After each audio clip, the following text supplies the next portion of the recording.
This is FYI, conversations with interesting people about fascinating projects happening in Ohio.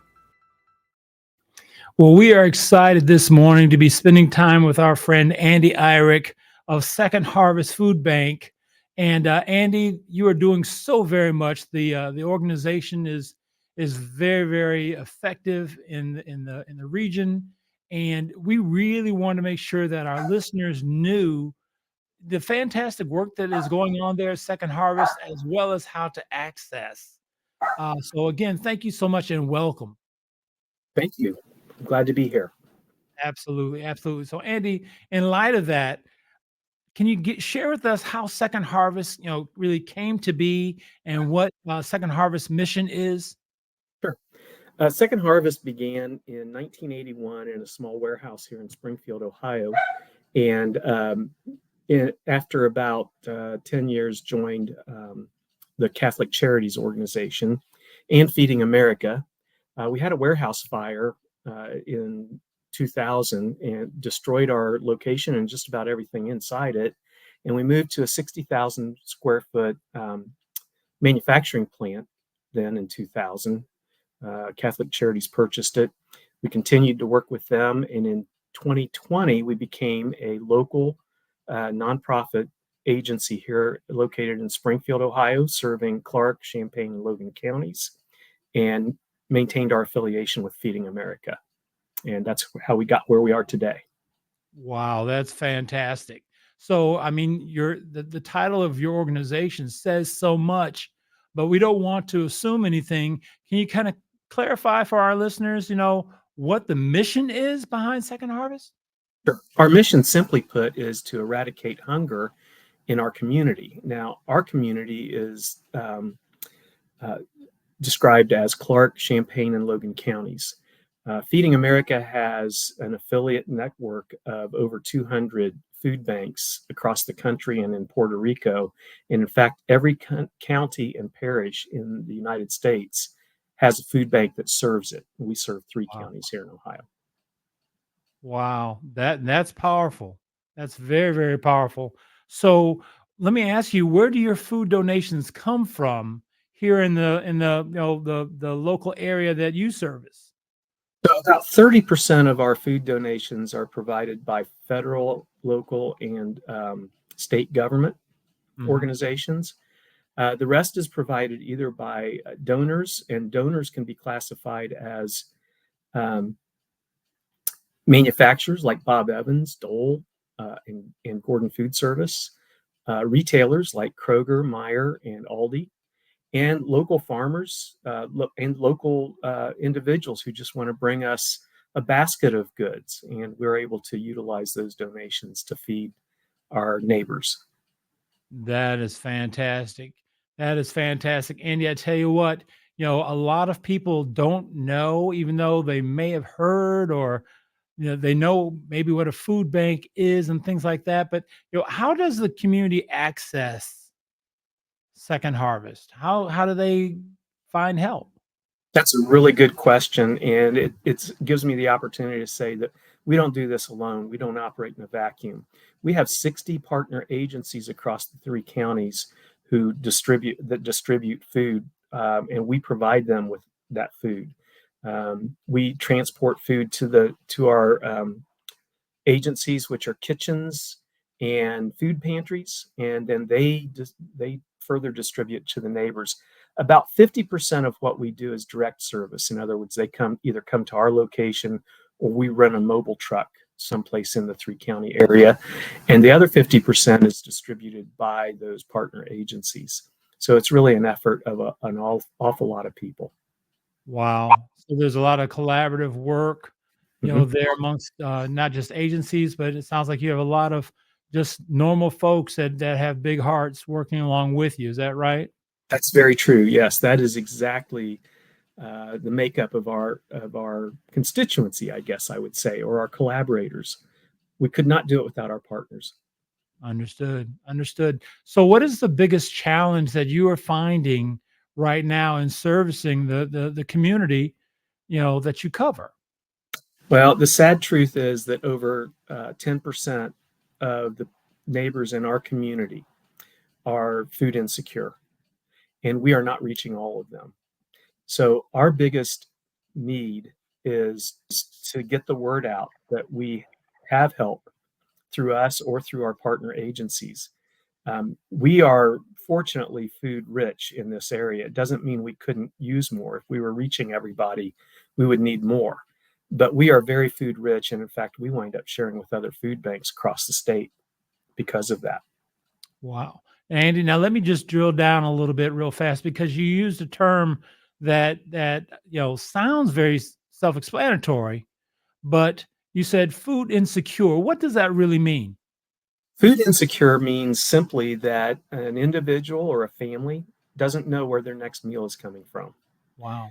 And many of the people we serve have at least one job, sometimes more, but their income doesn't stretch as far as it needs to make sure that they can put food on the table. Often our neighbors are deciding whether they're going to make a car payment or have a house repair done or provide food to their family. Wow. Wowee. Wowee. I mean, that means so much, now again, on that same level, and this is a little more pointed perhaps, you talked about folks that are working and have to make a decision between making a car note or eating or something like that. Are you finding, and again, this sounds maybe a little edgy perhaps, but are you finding that the majority of the clientele that you service are working indeed, but just are not able to make ends meet? Or is it the person that is totally destitute? Or is that just stereotypes running through my mind kind of thing? Well, the face of hunger is hard to describe, but I will tell you that many of the people we see are working and they don't qualify for some of the government supports that those in poverty have opportunities for. So it's multifaceted. There are some who are not working. Seniors and children are the most vulnerable in our communities. And but significant number of the people we serve are working there because of inflation or certain events that have happened in their lives. The money just does not stretch. Wow. Amen. Amen. We take certain things for granted sometimes. And I'm so thankful that, organizations like, Second Harvest is out there and is serving people. So, the folks that fall through cracks, in this day and age, that could be anybody. You miss a couple paychecks, and you will find out very quickly, that car that you thought was yours, miss a few payments. That house you thought was yours, miss a few mortgage payments, and people live a whole lot closer to the edge than we'd like to give ourselves, credit or permission to believe. But with that in mind, so let me ask you this, because so many of our listeners, love to volunteer, love to pitch in, but might not know how. All right. Do you have volunteers that help out a lot on your team? We have about 800 to 1,000 volunteers who help out through the year and donating close to 10,000 hours during that year of support for us.